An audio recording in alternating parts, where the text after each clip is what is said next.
We're back today with another episode of Travel with MPL with Ashley. And today we're traveling to Alaska.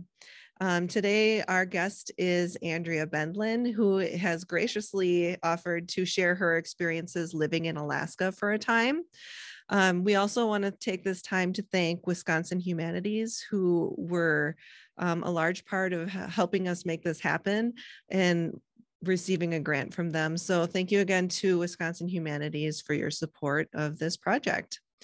Hello, Andrea. Thank you for joining us today. Hi, thank you for having me.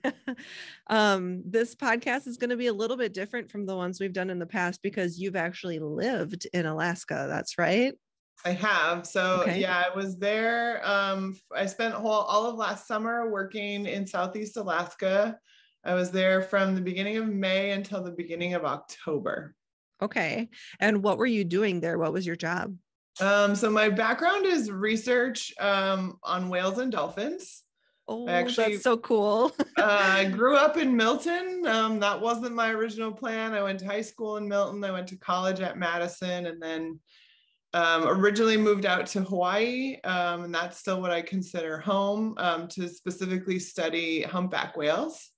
But after about 17 years of living there, I really wanted to go up to Alaska to see that side of things. So whales migrate back and forth between Hawaii and Alaska, and they spend their summers up there. And I had never seen the whales up there. So timing worked out and the job worked out. So I got a job doing humpback whale research at Glacier Bay National Park in Alaska. That sounds amazing. A lot of people, well, my family knows this, but my favorite animals are whales. And, but I've never seen them in real life. So I'm incredibly jealous of you right now. So maybe I'll have to make it up there sometime. Yeah, maybe this will inspire you. Yeah, that's true. So the image that we're looking at, with the point on the map, is that where you were located when you were in Alaska? That's home base. Glacier Bay, the entrance to Glacier Bay National Park is a bit outside of Juneau. So it's the kind of the northernmost part of what's considered Southeast Alaska. And I don't know if you can kind of see my mouse here, like this is all Southeast Alaska. Okay. And then Glacier Bay, much of Southeast Alaska, including Glacier Bay, is only accessible by boat or by plane. Oh, wow. And there are cars there, but they have to come in on a ferry. Even Juneau itself, you can't drive to Juneau from the mainland. You have to take a boat or a plane to get to Juneau. Oh, interesting. Mm-hmm. So in a way, you were kind of staying in the wild. Is that correct? Completely, yes. And that was a new experience. And that was actually part of the job interview, that they really wanted to make sure you were ready for life in the middle of nowhere. Glacier Bay National Park is a huge wilderness. There's nothing there, outside of the really small little town, and it's full of glaciers and old growth forest and huge imposing mountains, and lots of wildlife. But there's also not a lot of supplies. Like I lived in a really small town called Gustavus. That's about 400 people. And yeah, it's really small. It's really isolated. So in Gustavus, were a lot of the residents there, had they grown up in Alaska? Were they from Alaska? I would say it was about 50-50. A lot of people who grow up in Alaska stay in Alaska. Like a lot of Alaskans love Alaska. Specifically in Gustavus, that is the headquarters to Glacier Bay National Park. And so a lot of people have moved to Gustavus specifically to work for that park. Oh, okay. That makes sense. And so you get a lot of other people from other places who have come to work for the park. Okay. It's a pretty small in terms of staffing actual national park compared to a lot of the big ones like Yosemite or Yellowstone. and every national park is actually founded on like founding principles, and they're all different. So some national parks are based on people, some are just based on the place and how wonderful that place is. And Glacier Bay National Park is actually founded on the principle of doing research, and the research of watching how glaciers recede over time. And so that happened, those founding principles were decided, like, I think in the 1920s. But because research is their founding principle, they have a bigger research department than some other even much larger national parks have. And so I was part of a group that focused on whales, but we also had land biologists, we had plant biologists, there were biologists who studied wolves and moose and all sorts of things. Well, that sounds incredible to me. Yeah. So while you were there, did you have any, well, it sounds like it's in its entirety, probably an incredibly unique experience, but was there anything that stood out to you as incredibly unique when you were there? There were several things, and let me just scroll through. So this is just little zooming in. You can see Juneau and then Gustavus, and then all of this zone that looks really small on the map is actually really huge. That's all Glacier Bay National Park. Okay. And then, yeah, so like one of the, I think, unique experiences that I got to have that a lot of people probably don't have is that we were out there looking for whales. And so this, like you can see, this is my work backdrop on, I mean, that's like an extra gorgeous day. Sometimes it was foggy and cold and not blue skies. But overall, this is what I got to do every day. And even if we didn't see whales, the scenery was amazing. It's so incredible that you get to do that. And it was fun to see it. You know, I try to go to every place when I travel and think of it as a cultural experience. Right. You know, and I think you can get a lot more from things if you look at it that way. And look at it with fresh eyes. And my coworkers, I asked them at some point, like, are you guys going to get sick of me saying how pretty this is? Because like every time we would do anything, I'd be like, whoa, it's so pretty. Right. They were probably like, we get this all the time. Yeah. So and let me just, I mean, just a little bit more. This is scenery from the same day. But especially in the beginning of the season, we still had a fair bit of snow. It was a late spring for them there, which to me made it extra beautiful. And most of the time, I've done a lot of boating in other places with work. You can get really, really rough seas, which makes going out and doing your job much less fun. But because Glacier Bay has mountains on basically all sides, it blocks the wind. So it's not always as calm as it is in these pictures, but it's pretty calm. And then going back, you were asking for like off the beaten path experiences. So one of the things we did, because Glacier Bay is so big, it's impossible to cover it all in one day when we're looking for whales. So you have to do sections of it at a time. And especially going way up inside the bay, it's too far for our small little boat to go. So they have pictured in this picture, this little floating research cabin that is tucked away, and it floats because this is an area that has a lot of brown bears. And so they didn't want a cabin that was based on land, because they were afraid that when people weren't there that, you know, the smell of food might attract bears or something like that. So they made it specifically that it floats so that bears can't get to you and that you can be completely safe.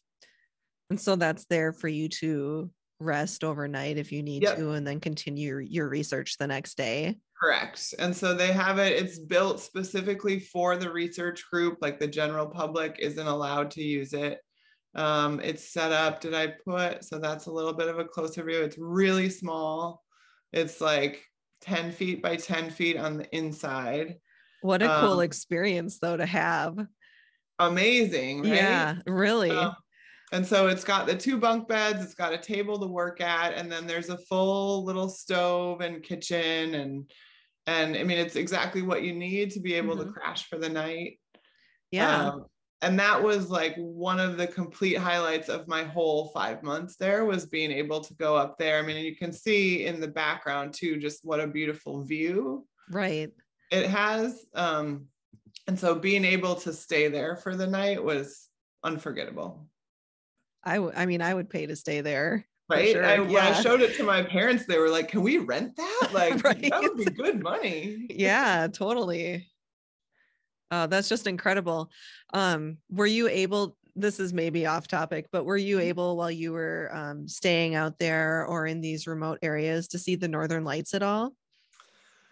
Once, barely. So the problem, it's not a problem, but with the time that I was there, is that we were in the summer and there's so much light. Oh, okay. And so when I got there in May, I think the sun was setting about 9:30 or 10. And by the solstice in June, it was setting at 11 or 11:30, but then it didn't get dark until like 12 or 12:30, and then it got light again at 3. Sure. Right before I left in October, we stayed up late a couple of nights and were able to see very, very faint northern lights, but not some of the crazy northern lights that are associated with the rest of Alaska. Okay. Yeah. That's more like middle of winter. Okay. That makes sense. Yeah. So then while you were in Alaska, did you have any interesting food experiences? Because I know a lot of people do travel for food. I know that wasn't your main reason for traveling, but did you have any interesting experiences there? I did. I mean, and so much of Alaska, I mean, I mentioned we were from a really small town. There's one grocery store. There was one restaurant that was like kind of an experiment that was run by the high school groups as a way to like learn how to run a business. The high school group. And the high school group has a graduating class of 5. It's very small. Yeah. So a lot of the things which I really enjoyed, like you learn how to forage more, you learn much of your food is like you cook dinner every night because there's nobody to cook you dinner. Right. And you get the basics at the grocery store, but it's just the basics because there's only one store that's the size of a 7-Eleven. So like the thing that I fell in love with the most over the summer was berries. And we had these wild strawberries that were all over. The town of Gustavus has the nickname of Strawberry Point because it's known for all the wild strawberries that grow around there. And I spent a good, I would say, month going out almost every day and picking strawberries and having them as part of my breakfast or, you know, for dessert or. Yeah. And they're little like that. And they're little and they're full of flavor. Oh, good. Yum. Yeah. The other really nice thing, and I don't have a picture of that, is that most people in the local community fish. And so, and everyone, because I think because you're in the middle of nowhere, everybody shares everything. Everyone's super generous. Everyone works at a team. It's a really nice small town atmosphere. But they might catch a 50-pound halibut and that's too much for one family. So they'll cut it up and share it. So we always had fresh fish and that was amazing. That sounds amazing. I love that mentality too, that you're all kind of one community and you're sharing your resources like that. Yeah. Yeah.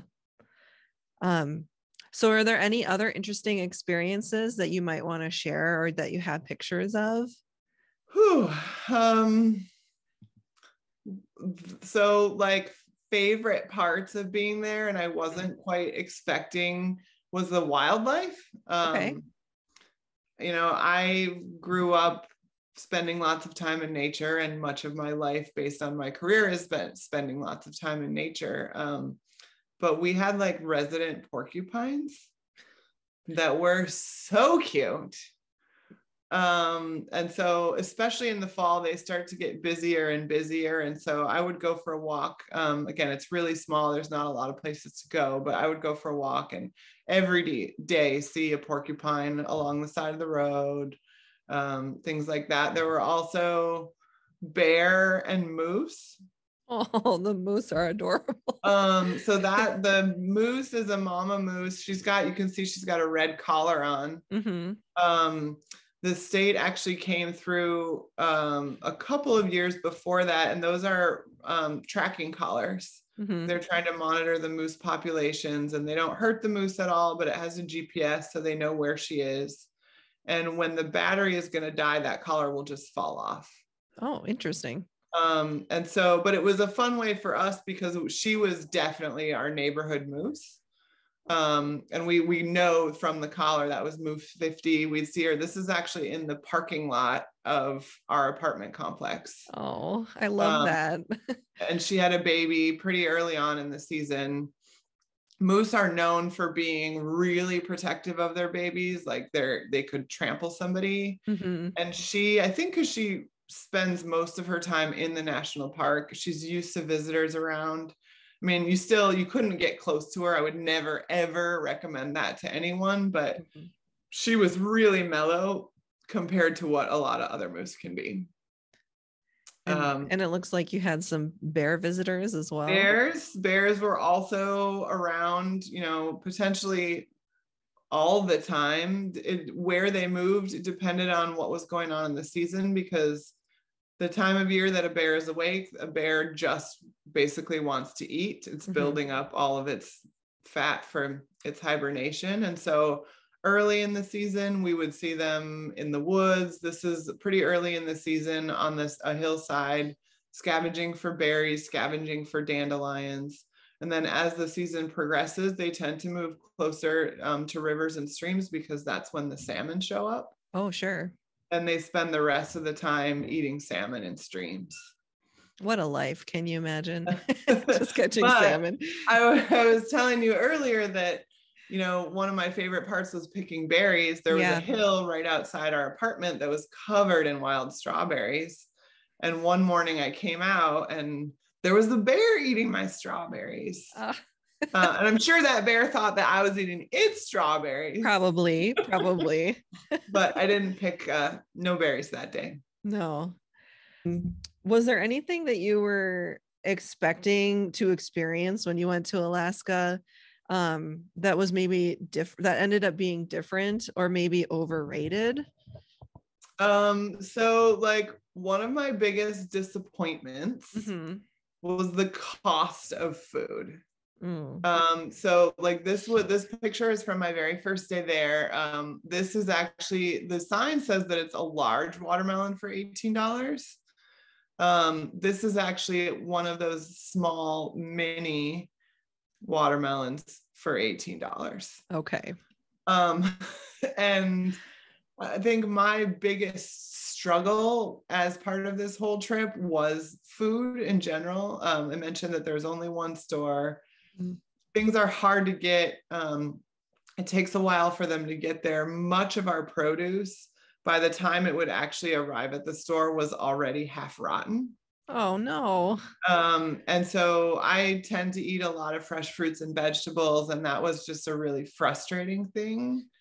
Once summer got into full swing, almost everybody has a garden, and there are a couple people who have little farmers market stands and whatever. So you're able to get stuff then, but then once it gets cold, which is really early, it's like the middle of August, most of those things die off. And then you're back to relying on the grocery store, which doesn't have a lot of options.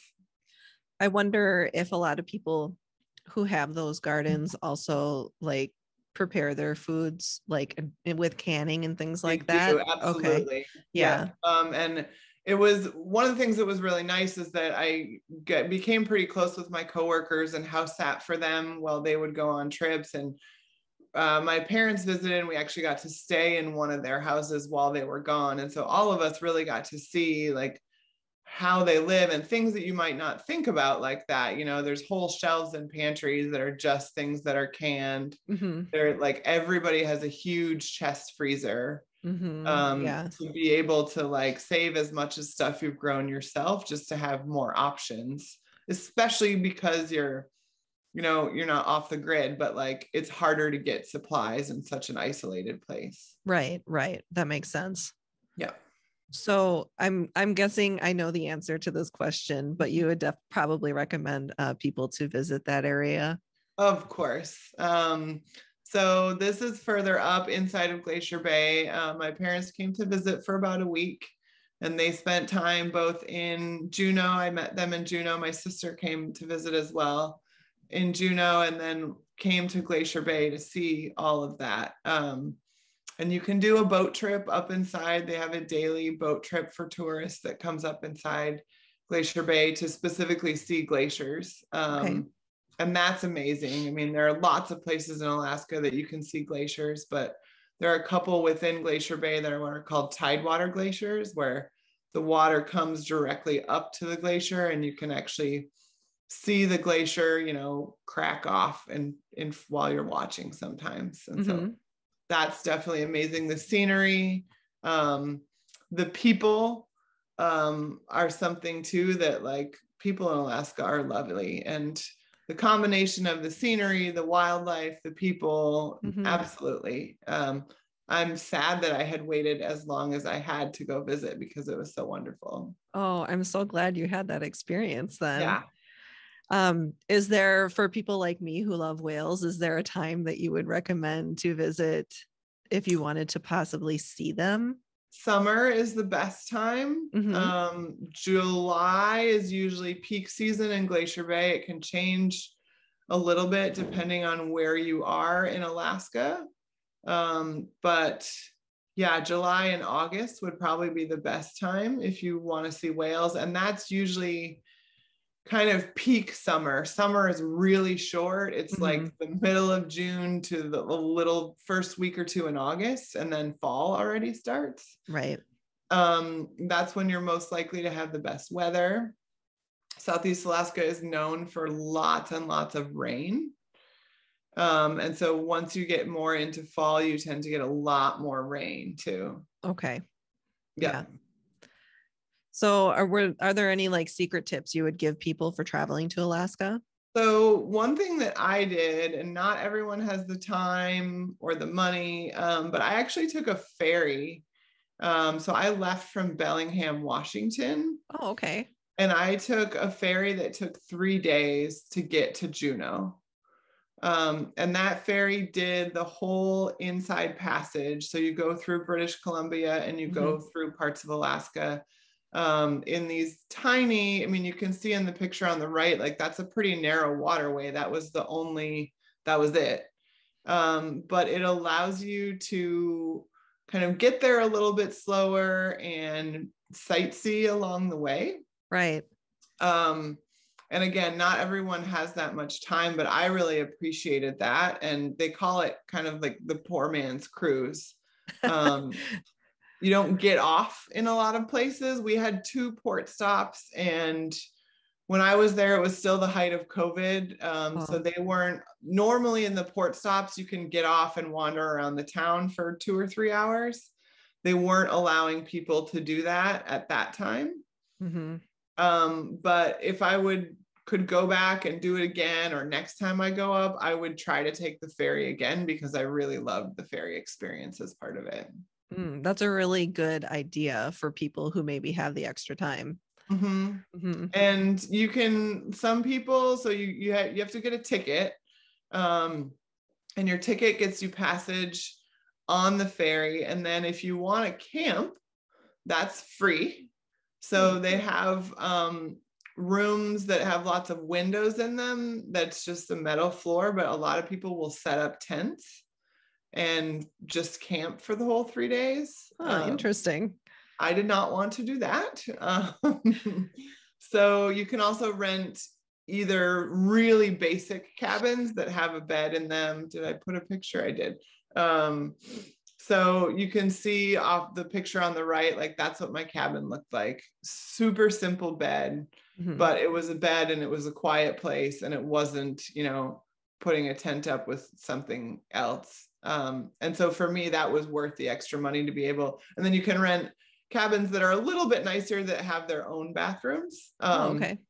This one was like a shared bathroom down the hall, which was fine with me because I was by myself when I went. But yeah, that part was pretty great. And you can see just like the view here, looking out the front of the ferry was amazing. Yeah. Awesome. So it lived up to your expectations, Alaska. Completely. Yeah. Yes. And this was the very beginning of August. Alaska is like go big or go home. And when they do stuff, the scenery and whatever, it's stunning all the time. So this is fireweed in full bloom. And I still, I just explored a tiny, tiny little corner. I was able to make a couple weekend trips to go visit other areas in Southeast Alaska. But because I was working, I didn't have a lot of time to travel, but absolutely, I will go back. And there's so many places, Alaska's so big within Alaska that I would love to visit. Right. Well, this sounds amazing. Alaska wasn't necessarily high up on my list, but I think it's gone up now after speaking to you. It should be on everyone's. Like, I feel like there's something for everyone, whether you want to be remote or have more people. If you're at all into nature and wilderness and wildlife, it's a wonderful place to visit. Well, I want to thank you so much for joining me today, Andrea. It has been a joy to talk to you and to learn about what you do, because now I want to be you when I grow up. But again, big thanks to you. And I just want to remind our patrons that if they want to learn more about Alaska, we have our Travel with MPL Alaska kit that they can check out from the library. If it's not here, we can put it on hold for you. So with that, we'll say goodbye. Wonderful. Thanks. Thank you.